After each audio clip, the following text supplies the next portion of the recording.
Muchas gracias por acompañarnos en A Favor y en Contra a Margarita González Gamio y a mí, Jorge del Villar. El día de hoy vamos a hablar de la obesidad, responsabilidad individual o obligación del Estado. Vamos a ver esta cápsula realizada por la producción de Canal 11. El país enfrenta la crisis de obesidad más grave en América Latina.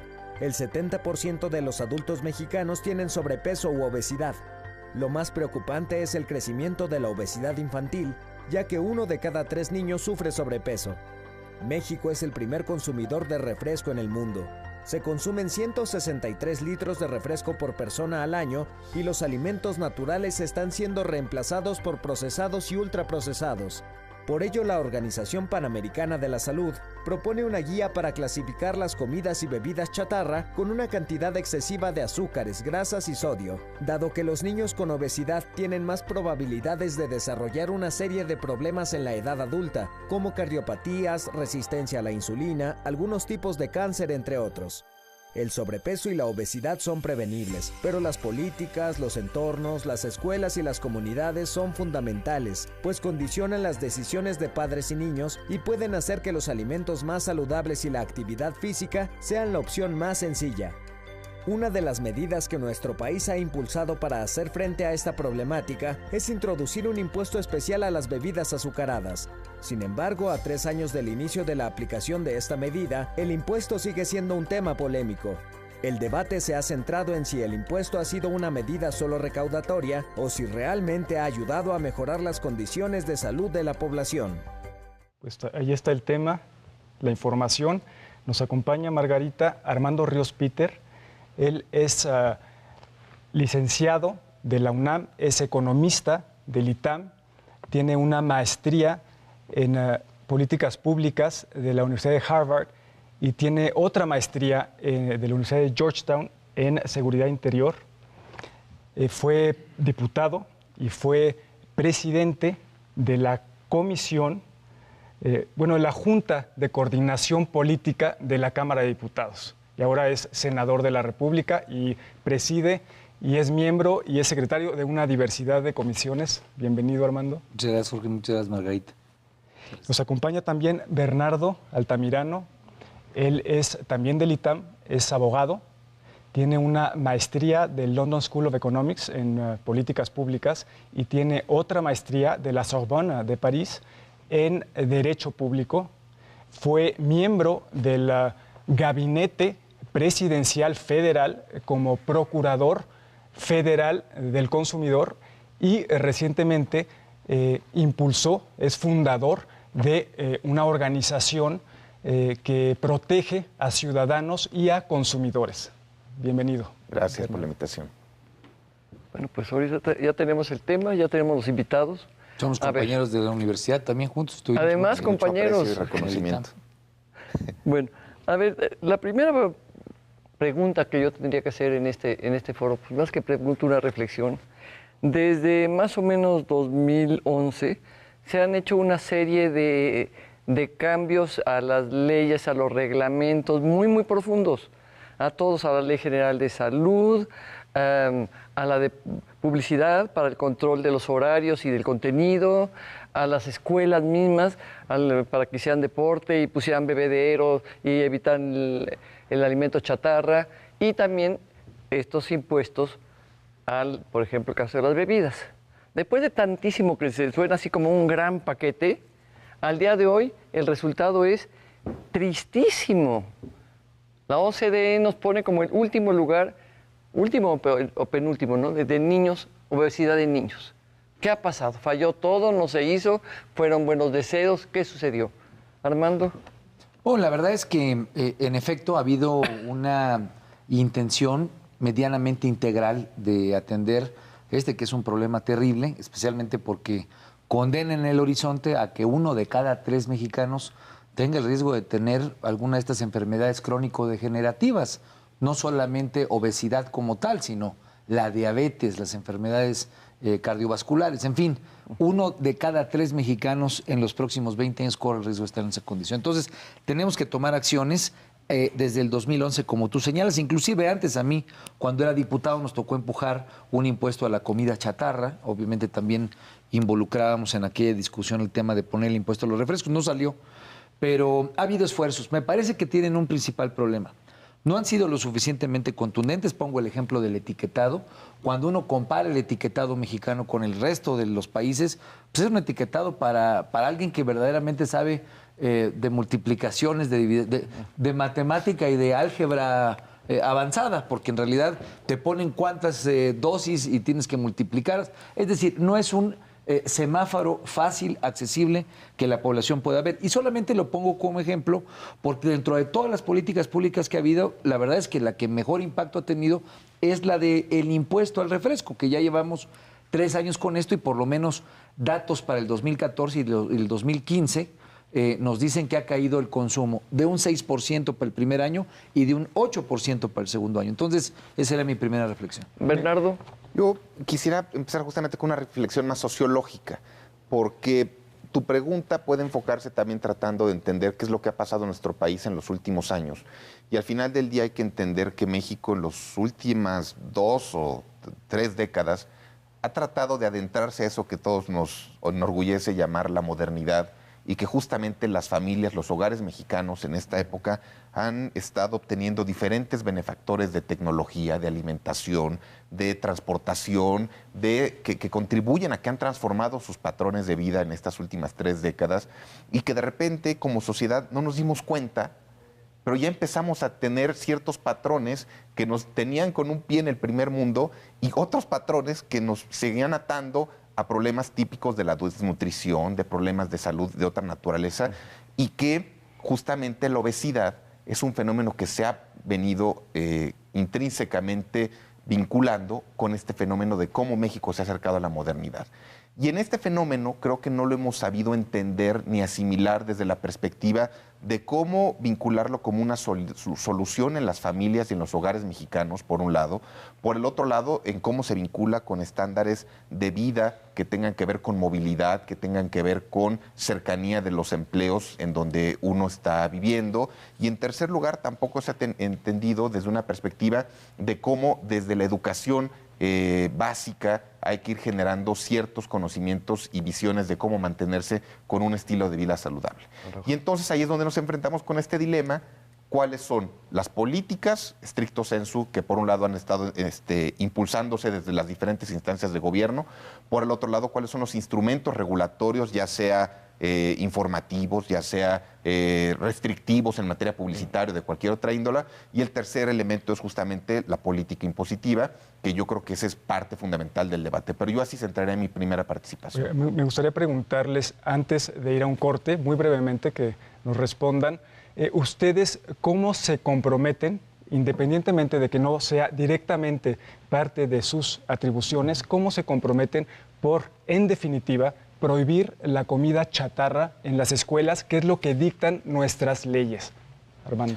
No, bueno, yo creo que eso es algo que se tiene que hacer, no hay vuelta de hoja en eso, no solamente porque está en la ley, sino porque lo que estamos condenando es a camadas, a millones de niños hoy, a que tengan una vida sin bienestar, una condición de salud terrible y obviamente una condición preocupante no solamente para el bienestar de ellos en términos de salud, sino para las propias finanzas públicas y la viabilidad del Estado mexicano. Esto cuesta mucho dinero, son enfermedades muy costosas, dolorosas para la gente, pero en los cuales no hay una infraestructura de salud instalada. Entonces, es algo indispensable que tenemos que hacer.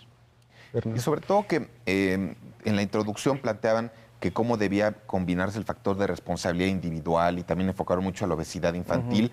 Y aquí sí yo no tengo ninguna contradicción de principio.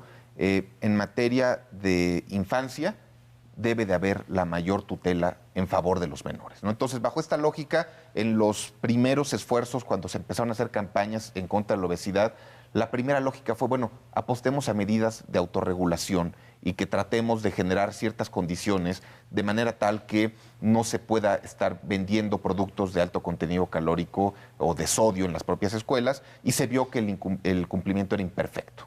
Y de ahí que se pasó a regulación rígida, y que aquí el punto es cómo generas un efectivo cumplimiento de esa regulación, ¿no? Porque una cosa es que tú en la miscelánea no lo vendas, pero otra cosa es que la mamá no mande a su hijito con su mochila llena de dulces, de grasas y de otros productos, y que los ponga a vender a los demás niñitos, ¿no? O sea, es un tema muy complejo en cuanto al cumplimiento, porque del diseño regulatorio al cumplimiento hay una gran complejidad de medidas a instrumentar. Pues vamos a seguir platicando de este tema.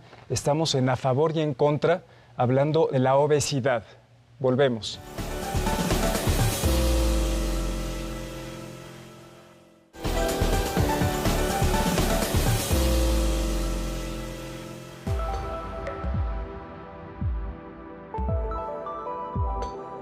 Pues porque no comen como deben de ser y comen cualquier tacharra que les hace daño.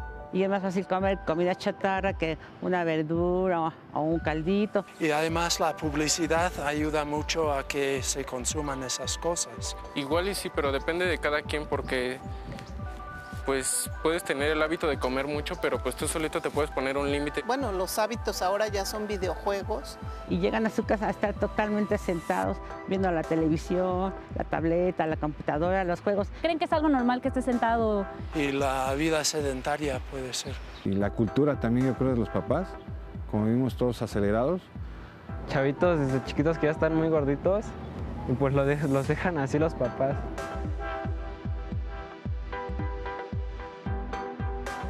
Desde el hecho de que consideramos una enfermedad, se empieza un tratamiento y se empieza un seguimiento. Fomentar más el deporte. Imagino que poner como centros donde puedan hacer actividades los chicos o la gente mayor. En hacer en cada delegación, en colonias, pues torneos de fútbol, básquetbol. El plato de buen comer. Sabemos que si al niño le dejamos la caja de galletas, el niño se la va a acabar, punto. Estamos en A Favor y en Contra, estamos de vuelta con este tema que tanto nos preocupa aquí a los presidentes y creo que a todos los mexicanos, que es el de la obesidad, sobrepeso y obesidad. Estamos con Armando Ríos Peter y Bernardo Tamirano. Muy interesante la gente y de mucho sentido común, ¿verdad? La complejidad del tema es una cosa, es también la vida sedentaria, estar viendo televisión, la falta de juego, Jorge. Oye, Bernardo, me gustaría preguntarte, ¿qué tanto ha influido la industria refresquera y la industria de alimentos procesados para coartar, para cortar los procesos legislativos y los procesos ejecutivo de aplicación de política pública? Bueno, yo creo que esa a la que mejor te lo puede responder es el senador Ríos, en términos de que él es un activo protagonista de los debates parlamentarios en este sentido. Yo de mi parte lo que podría responder en términos generales es que en cualquier democracia, cualquier personaje privado, público o social incide en el debate público. Es importante que lo haga porque tienen que hacer valer su voz y que al final del día se tienen que contrastar las voces, la información dura, los datos, y que todo eso contribuye a tomar las mejores decisiones. Al final del día es el resultado de nuestra pluralidad y ese es un resultado positivo en términos de que tengamos mejor incidencia y tengamos todos mejor información. Sobre qué tanto afecta o trunca, no tengo elementos para opinar al respecto. Porque, Armando, en la última campaña presidencial estadounidense hemos visto cómo va la responsabilidad empresarial más allá de lo que dice la ley. En este caso, ¿qué responsabilidad tiene la industria refresquera y de alimentos procesados? Bueno, hay datos que acaban de salir hace 2 semanas respecto a el financiamiento de parte de 2 empresas de la industria de los refrescos de cola, las 2 más conocidas, ¿no? La Coca-Cola y la Pepsi-Cola, para decirlas, que terminaron mandándole recursos alrededor de 98, 96, no recuerdo, organizaciones no gubernamentales, espacios académicos para pues poder incidir un poco, sesgar, buscar influir en que los refrescos no están relacionados con la obesidad. Este es un dato que salió hace 2 o 3 semanas. Entonces, hay evidencia de que sí hay interés de influir, incidir en quitar, digamos, esto. Yo traje esta solamente para ver de qué estamos hablando. A mí me gusta siempre enseñarles. Estos son 400 mililitros de agua. Estos son 12 cucharadas de azúcar. Es lo que se toma un niño cuando se toma una bebida de estas. Entonces, cuando un papá, cuando una mamá le da en la lonchera, como dices tú, le manda esto, le está mandando 12 cucharadas como si se las estuviera dando en la boca de azúcar. Imaginemos los que toman 3, 4 o las familias que compran 3 litros de refresco para poder acompañar los alimentos día con día. Entonces, obviamente que la industria tiene enormes, importantísimas ganancias. Y pues yo lo que te diría como legislador, a mí me ha tocado ver ya en varios años, pues estudios que salen de escuelas y, digamos, áreas con supuesto renombre, pero que a final de cuentas el investigador, pues muchas veces está pagado por la industria y ese tipo de estudios terminan diciendo que esa correlación entre obesidad y enfermedades o entre refrescos y obesidades, pues no son tan claras. Entonces, usando los datos de Estados Unidos y por lo menos viendo lo que a mí me ha tocado ver, pues sí, la industria es una industria fuerte, es una industria que tiene muchos recursos y donde a final de cuentas lo que está en juego son muchas ganancias, ¿no? A ver, pero lo que pasa es que hace que fue 3 años en donde se manda esa iniciativa por parte del presidente Peña Nieto a la Cámara para tasar a los refrescos, ¿no? Creo que es como con un peso. Y entonces se considera muy exitoso porque realmente se empezó a vender menos refresco. Y en algunos casos y sectores de la población se sustituyó por agua, que es el ideal. Pero sin embargo lo que vemos al día de hoy es que no hemos logrado incidir en la masa corporal. O sea, no era la medida, era medida con fines más bien más recaudatorios que de salud. Es que ese es, desde mi punto de vista, el meollo del asunto en este debate, ¿no? A diferencia de lo que se está debatiendo ahora, hace 2 años y medio, el planteamiento fue diseñar un impuesto con un objetivo de incidencia en la salud pública, así fue el planteamiento, y específicamente en la obesidad. Y desde ese momento nosotros lo que cuestionamos es que es difícil hacer una afirmación tan contundente de esa naturaleza, porque lo que sí se puede decir en términos económicos, y aquí el senador es experto, es decir, que efectivamente un impuesto incide en el consumo final de un producto o un servicio, como fue y como ha sido en el caso del refresco y como sería en cualquier otro bien o servicio en la canasta básica de los mexicanos. Incide en el precio final. Pero de ahí a decir que eso incide en la obesidad y en el sobrepeso y que eso incide en reducir el índice de masa corporal, son 2 cosas completamente diferentes y este es el punto que nunca debe de perderse de objetivo porque este es efectivamente el tema sobre el cual deben enfocarse las políticas para prevenir la obesidad y el sobrepeso. Ahora, esa bomba debe de hacer mal. Bueno, sí, digo, está claro y está médicamente demostrado que estas cantidades de azúcar pues causan un daño al hígado, causan un daño, digamos, por los choques tan fuertes que significan que estés tú continuamente metiéndole esas dosis al cuerpo, termina alterándolo y de ahí vienen enfermedades como la diabetes. Es como si a un motor tú todo el tiempo lo estás empujando, cada 15 minutos lo estás sobrerevolucionando, termina tronándose. Lo pongo como un ejemplo, digamos, práctico, lo que le he escuchado a los médicos. Yo creo que el asunto de criticar al impuesto como un impuesto recaudatorio tiene algo de verdad, ¿no? Y tiene mucho de esta intención de desacreditar la política pública. Hablábamos al principio de la necesidad de una política pública integral. Pensar que el impuesto al refresco por sí solo va a tener un impacto definitorio en la salud, pues sería equivocado. De hecho, el impuesto en su diseño está planteado ¿para qué? Para que pueda generar recursos que permitan invertir en bebederos, que permitan invertir en clases masivamente y con mucha calidad establecidas para que los niños cambien su cultura nutricional, su cultura física, en fin, una política pública que además de todo tiene que ver con lo que hemos dicho, que no se vendan los productos, a qué hora se anuncian, en fin. Y tiene algo de verdad porque el gobierno no ha hecho la parte que le toca y no lo ha hecho bien. Casi 52,000 millones de pesos en 2 años y medio y que ni siquiera tengamos mucha claridad en cómo la parte de bebederos se ha invertido, que es bebederos, agua potable, pues es de las grandes críticas que tiene este gobierno. Este gobierno gasta mal. Ha tenido más recursos, pero especialmente en este tema ha dejado que hacer. ¿Qué es lo que ha demostrado el impuesto? Solamente diría, sí, cayó el consumo, 6% el primer año, de 8% el segundo, y hubo sustitución por agua potable, de tal manera que la industria, pues es la industria la misma que vende el agua que la que vende los refrescos. No veo por qué debería de sentirse tan molesta. Pero allí en este Tenemos tema... que ir a un corte. Regresando, platicamos de ese tema. Estamos hablando de la obesidad aquí en A Favor y en Contra.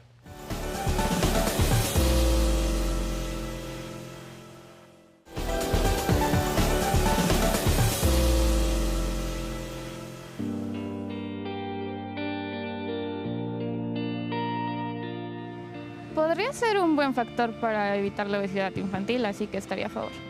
Yo estaría a favor. Yo pienso que sí, sería una buena medida para que ya no se consumiera tanto. Sí. No. ¿Para qué? No. A favor. Creo que ni una ni otra, porque aunque suban los impuestos, los seguimos comprando.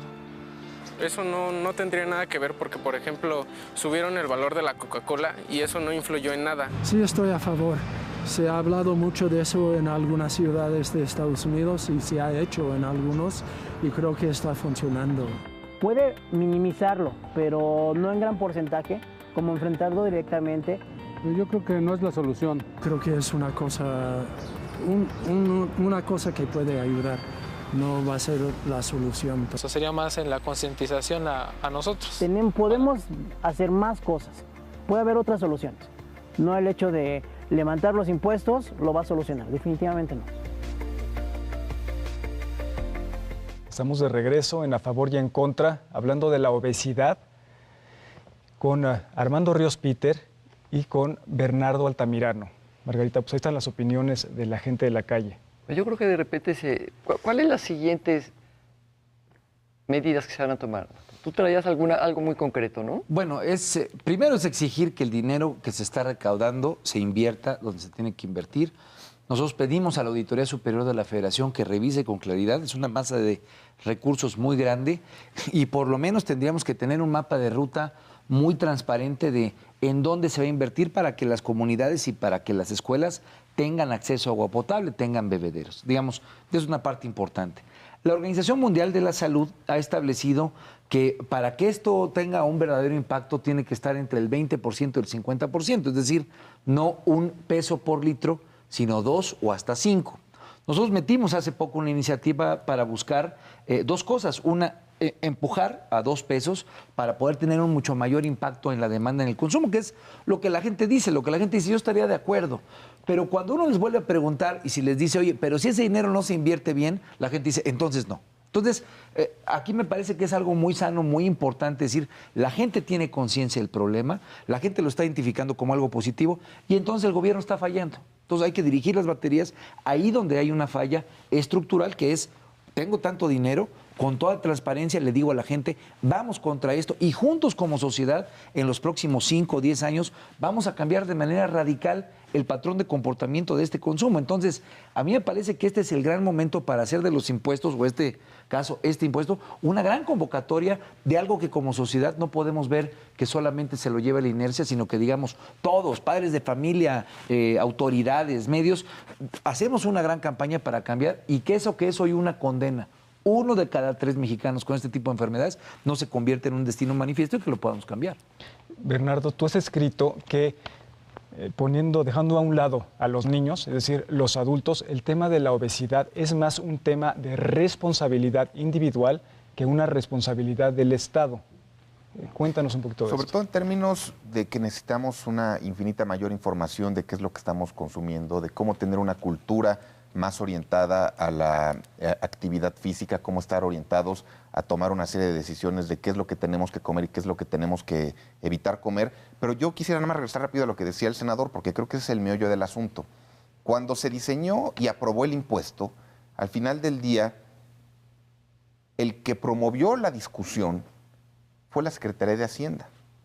Ni siquiera fue la Secretaría de Salud, cuando en un principio era supuestamente un impuesto vinculado con temas de salud.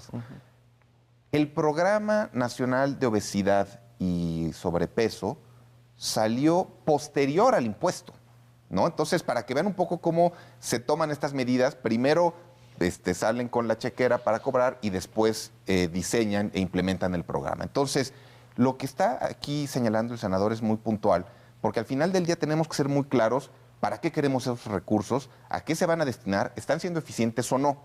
Y por eso yo creo que como sociedad es muy importante hacer una pausa y hacer una medida de control político, y para eso es el Congreso y para eso es el Senado, sobre el Ejecutivo y exigir rendición de cuentas puntual, quién ha fallado, ¿Por qué las clínicas están funcionando tan mal? En el sentido más amplio, me imagino que en Guerrero las clínicas no deben de ser las mejores de todo el país.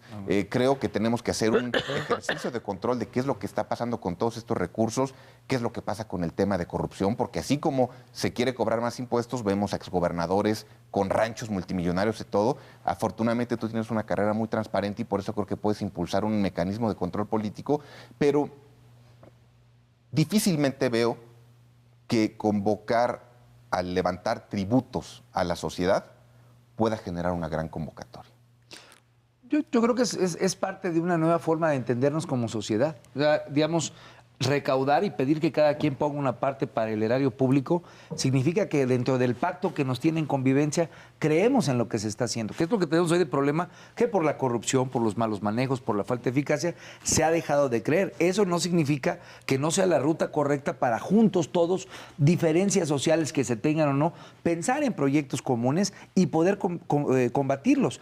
El tema respecto a la obesidad y respecto a la diabetes es que hoy es una condición de emergencia nacional. La diabetes es la primera causa de muerte en el país.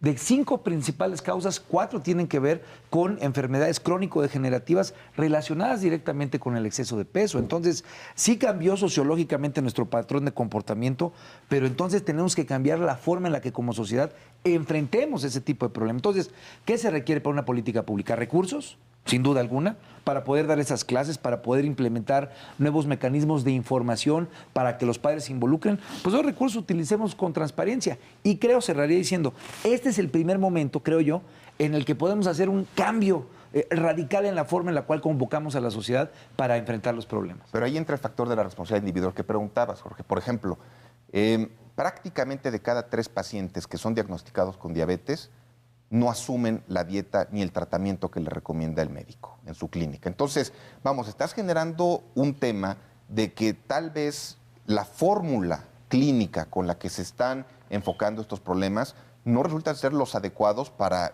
lo que están enfrentando las familias mexicanas, por un lado.